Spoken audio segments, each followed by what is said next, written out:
परम निधानम वेत्तासि वेद्यम च परम च धाम त्वया ततं विश्वमनंत रूप।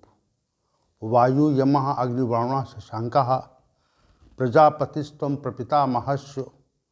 नमो नमस्तेस्तु सहस्रकृत्वा पुनश्च भूयोऽपि नमो नमस्ते। वसुदेव सुतं देवं कंसचाणूरमर्दनं देवकी परमानंदम श्रीकृष्णं वंदे जगद्गुरुं। कृष्णं वंदे जगद्गुरुं। कृष्णाय वासुदेवाय हरे परमात्मने प्रणतक्लेशनाशाय गोविंदाय नमो नमः। गोविंदाय नमो नमः।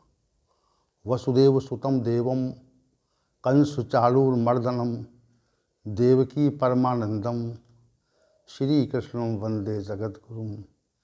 कृष्णं वंदे जगद्गुरुं। हम सब आज पुनः भगवत गीता के इस विशेष ज्ञान सत्र में उपस्थिति हमारी है और हम सभी श्री भगवान की ओर उन्मुख हैं। लोग संसार की ओर उन्मुख होते हैं और हमारी जो उन्मुखता है, हमारा जो चलना है, वह श्री भगवान के प्रति है। और जो संसार में हम सब फंसते हैं तो हम सभी श्री भगवान के स्नेह में फंसे हुए हैं और उनके स्नेह से आवृत हो गए हैं। जब श्री भगवान का स्नेह मनुष्य को अपने में आवृत कर लेता है तो उसे संसार का स्नेह समाप्त हो जाता है। ऐसा हमारा विचार है, मनीषियों और शास्त्रों का विचार है। वेदांत के अनेक सिद्धांतों से श्री भगवान को जाना जाता है और वेदांत के सारे विषय उन्हीं के लिए, उन्हीं को जानने के लिए बने हुए हैं, क्योंकि वह ही जानने के योग्य है। जानने के योग्य वही हैं। हम और इस संसार में कुछ भी जानने के योग्य नहीं है। जो भी हम जान पाते हैं वह जानने के योग्य नहीं है। तो हम जो प्रयास करते हैं, प्रयत्न करते हैं, जानना चाहते हैं, तो वह जानना, हमारा वह जानना कुछ विशेष नहीं होता। जीवन पर्यंत संसार को जानते रहते हैं, जानने का प्रयत्न करते हैं, लेकिन हमारा जो सारा प्रयत्न है वह अनावश्यक जाता है। और अगर श्री भगवान को हमने जान लिया तो समझिए कि हमारा जीवन सार्थक हो गया, और न जान पाया तो निरर्थक हो गया। इसके प्रतिकूल बात है ये। आइए चलते हैं आज के विषय की ओर। अध्याय संख्या 16 और श्लोक संख्या 12।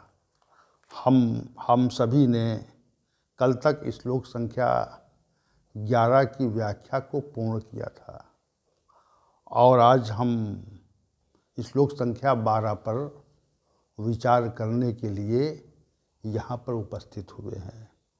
श्री भगवान ने आसुरी स्वभाव के मनुष्यों के विषय में भी अग्रिम श्लोक विशेष रूप से कहा है।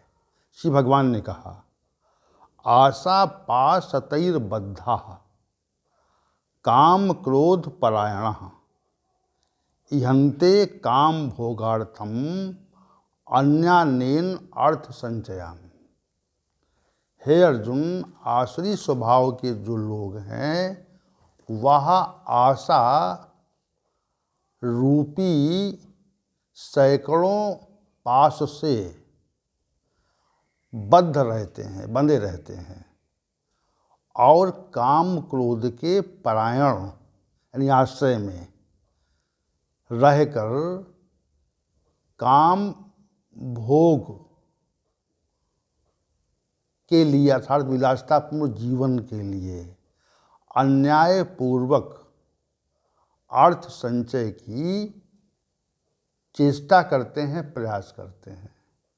ये बात श्री भगवान ने और आशीष स्वभाव वालों के मनुष्यों के लिए कही।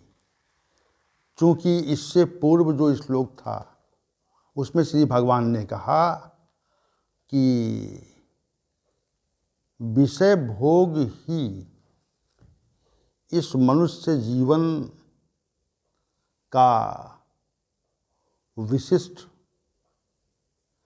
उद्देश्य है, ऐसा मान करके जो आसुरी स्वभाव के लोग हैं वे विषयों को ग्रहण करने में तत्पर रहते हैं। एक बात, और इतने सुख मानते हैं कि इतना सुख है, शेष कुछ इस जीवन में नहीं है। इस जीवन में कोई सुख नहीं है, केवल विषयों का भोग करना ही सुख कहा जाता है। अब आगे का जो विषय श्री भगवान ने लिया कि आशा पास सतैर बद्धा, यह श्लोक संख्या 12 का पूर्वार्ध भाग है। एक तथ्य है। दूसरे तथ्य यह है काम क्रोध परायणा, काम क्रोध के आश्रय में रहते हैं।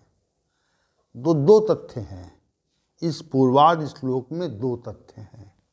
एक तथ्य यह है कि जो आश्रित स्वभाव के लोग हैं वो आशा रूपी पाश में आबद्ध रहते हैं, एक तथ्य। दूसरी बात है कि जो आसुरी स्वभाव के लोग हैं कामना और क्रोध का आश्रय लिए रहते हैं। और तीसरी बात ये है कि विषय भोगों हेतु अन्यायपूर्वक धन एकत्रित करने का प्रयास करते हैं। ये तीन विषय इस श्लोक संख्या 12 के ये तीन विषय हैं, और तीनों विषयों में श्री भगवान ने आसुरी स्वभाव के मनुष्यों का विशद वर्णन कर दिया। जैसे पहली बात, इसको क्रमवार रखते हैं, क्रमशः प्रस्तुत करते हैं। आशा पास सतैर बद्धा, आशा रूपी पास से, आशा रूपी पास से, और कैसी, सैकड़ों बात करें, सैकड़ों आशा पास सतैर बद्धा, सैकड़ों आशा रूपी फांसियां हैं उनके गले में लगी रहती हैं। ये बात श्री भगवान ने कही। और दूसरे फिर उसको पृथक रूप दिया कि काम क्रोध के परायण रहते हैं, ये दूसरा विषय है। तो पहले हम आशा पास सतैर बद्धा पर प्रयत्न करेंगे। प्रत्येक मनुष्य में कुछ न कुछ आशा होती है, और मनुष्य आशा को लेकर के ही जीता है। आशा क्या है कि हम अमुक कर्म करेंगे, और अमुक कर्म करने के पश्चात हमको यह लाभ होगा। मनुष्य की स्थिति समझिए आप कि हम अमुक कर्म करेंगे और अमुक कर्म करने के बाद में हमको ये लाभ होगा।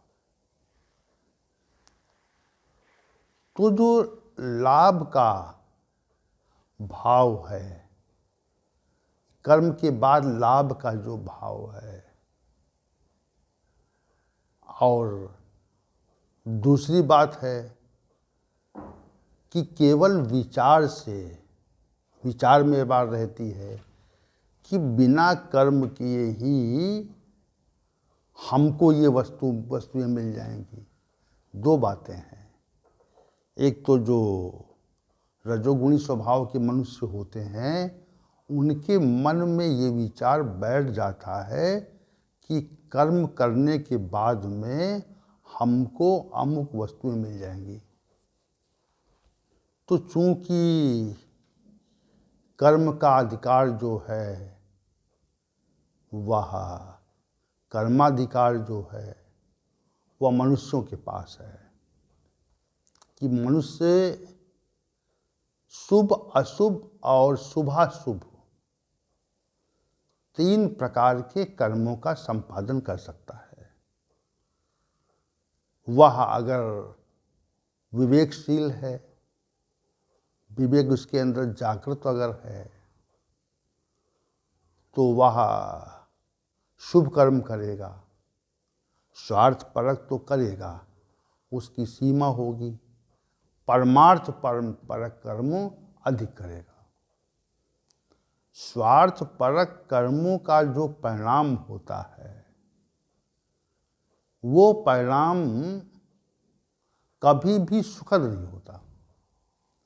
स्व का अभिप्राय ये होता है स्वयं के निर्वहन के लिए जो कर्म होते हैं उनको स्वार्थपरक कर्म कहा जाता है। स्वयं के लिए, अपने लिए और अपनों के लिए, बस ये विचार अधिक मनुष्यों का ये विचार यही रहता है कि स्वयं के लिए करें, अपने लिए करें और अपनों के लिए करें। तो ये जो विचार है ये स्वार्थपरक विचार है। इस प्रकार का कर्म कर सकते हैं आप। और दूसरा जो विचार है वह ये है कि हम स्वयं के लिए तो करें लेकिन कुछ दूसरों के लिए भी करें। दूसरा विचार है कि स्वयं अपने लिए तो करें, अपनों के लिए भी करें, लेकिन कुछ ऐसा करें जिससे दूसरों का भी लाभ हो। तो स्वयं के, अपने लिए, अपनों के लिए जो कर्म होते हैं उससे कोई विशेष लाभ नहीं होता मनुष्य का। जो थोड़ा सा कर्म हम दूसरों के हित के लिए करते हैं उससे हमें थोड़ा सा लाभ होता है। तीसरी बात यह है कि न तो हम अपने लिए करेंगे और न अपनों के लिए करेंगे, मात्र हम दूसरों के लिए करेंगे। तो ये भावना जिस व्यक्ति में आ जाती है वो व्यक्ति महापुरुष हो जाता है। वो व्यक्ति महापुरुष हो जाता है क्योंकि उसमें, उसके अंदर किसी व्यक्ति के प्रति कोई स्वार्थ का संबंध नहीं बचा। कोई भी स्वार्थ का संबंध उसके मन में बचा नहीं। तो जब स्वार्थ नहीं बचा तो फिर परमार्थ अवशेष रहता है। जहाँ पर अज्ञान नहीं बचता वहाँ ज्ञान रहता है, जहाँ नकार अवशेष नहीं रहता वहाँ प्रकाश शेष रहता है। तो जब ये भाव प्रबल हो जाता है कि हमको स्वयं के लिए कुछ नहीं करना है, ये भाव इतनी जल्दी प्रबल होता नहीं है। क्योंकि संसार में यदि आप दृष्टि डालेंगे, देखेंगे, विचार करेंगे तो प्रत्येक मनुष्य अपने लिए और अपनों के लिए बहुत परिश्रम पूर्वक कर्म कर रहा है। उसकी दृष्टि दूसरों के हित के लिए नहीं है और दूसरों के हित के लिए विचार भी नहीं है।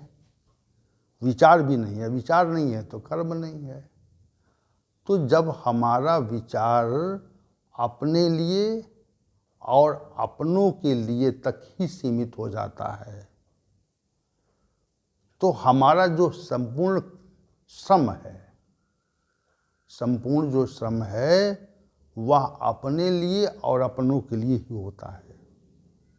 दूसरी बात, जब हम कुछ दूसरों के लिए सोचते हैं, विचार करते हैं हित के बारे में, तो हमारा जो थोड़ा सा श्रम है, मान लिया 90% अपने लिए और अपनों के लिए सोचते हैं और 10% दूसरों के लिए भी सोच लेते हैं। इसी को हम शुभाशुभ कर्म कहते हैं। शुभ भी थोड़ा सा हो गया, अशुभ भी हुआ। तो जो शुभाशुभ कर्म है उसका मिश्रित परिणाम हमको समय के साथ प्राप्त होता है। मिश्रित परिणाम होता है क्योंकि हम कुछ दूसरों के लिए भी कर रहे हैं। अब जो कर्म की स्वतंत्रता का जो तीसरा सोपान है वो ये है कि हम मात्र जो है वो दूसरों के बारे में विचार करें। और गोस्वामी जी ने ये कहा, परहित सरिस धर्म नहीं भाई। धर्म की व्याख्या उन्होंने की कि धर्म क्या है भाई, धर्म किसे कहते हैं। तो उन्होंने धर्म को व्याख्यापित किया कि धर्माचरण इतना ही है, कि धर्माचरण इतना ही है कि दूसरों का हित हो। इसी का नाम धर्म है। इसी को धर्म के रूप में परिभाषित किया गया, परिभाषित किया गोस्वामी जी ने, जो विशिष्ट संत हैं हमारे वैदिक सनातन धर्म के। उन्होंने धर्म को परिभाषित किया और कहा, परहित सरिस धर्म नहीं भाई। हे मनुष्यों, जो दूसरों के कल्याण के लिए कार्य होते हैं उनके समान कोई दूसरा धर्म नहीं है। ये विशिष्ट धर्म है। तो परहित के बारे में विचार करना यह मनुष्य का श्रेष्ठ कार्य है। क्योंकि हम स्वतंत्रता यहाँ पे है ना, कर्म की स्वतंत्रता है।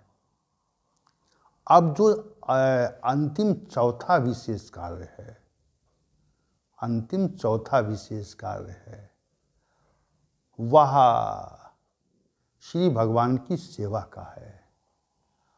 उस सेवा से बढ़कर, उस सेवा से बढ़कर कोई अन्य कर्म नहीं है। सर्वभूत हिते रता तो उससे निम्न कोटि का है। तो संपूर्ण भूतों के हित में रत हो जाए, प्राणियों के हित में रत हो जाए, ये कर्म तो उस कर्म से निकृष्ट है जहाँ पर सर्वधर्मान परित्यज्य मामेकम शरणम ब्रज की भावना आती है। जब ये भाव आ जाता है कि जितने भी कर्म हैं वो सारे के सारे छोड़कर एकमात्र श्री भगवान की शरण ग्रहण कर ली जाए, ये चौथे प्रकार का कर्म है। तो अब आप ये विचार करें कि आप कौन से कर्म कर रहे हैं, आप कौन से कर्म कर रहे हैं, अपने लिए या अपनों के लिए कर रहे हैं। नंबर एक बात,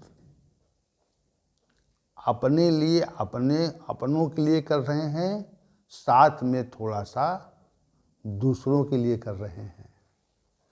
और तीसरी बात, क्या आपके संपूर्ण कर्म दूसरों के हित के लिए हो रहे हैं।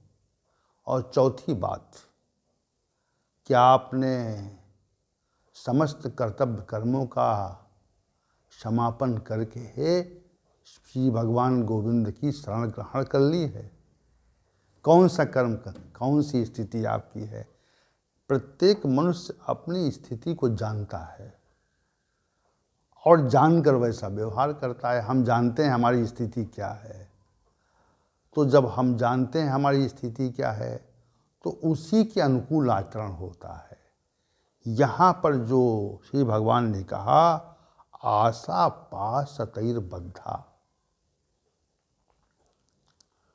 आशा रूपी सैकड़ों फांसियों से में, सैकड़ों पासों में, पास माने होता है जो गले में पड़ता है उसे पास बोलते हैं। सैकड़ों फांसियों से आसुरी स्वभाव के लोग बंध जाते हैं कि हम अमुक कर्म करेंगे तो हमें अमुक फल की प्राप्ति होगी।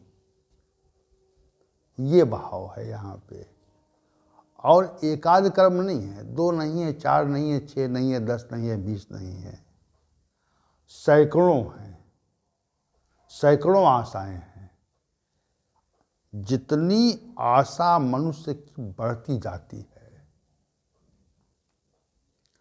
उतना ही बंधन बढ़ता जाता है। हम जितनी आशाओं को लेकर जीते हैं, उतने ही अधिक बंधनों को लेकर जीते हैं। श्री भगवान ने आशा को पास बताया। आशा क्या है? आशा पास है, वो भाव जिससे हमको संसार की वस्तुओं की प्राप्ति होती है, वो भाव जिससे हमको संसार की वस्तुओं की प्राप्ति होती है। तो उस भाव को आशा का नाम दिया जाता है। तो आसुरी स्वभाव के जो मनुष्य हैं, वह आशा रूपी सैकड़ों फांसियों से आबद्ध रहते हैं, बंधे रहते हैं। उनकी आशाएं कभी टूटती नहीं हैं। जीवन पर्यंत, जब तक जीवन है तब तक आशाएं रहती हैं। जीवन के समाप्त होते ही समस्त आशाएं बिखरती हैं, इससे पूर्व बिखरती नहीं हैं। हम ये कर लेंगे, हम वो कर लेंगे।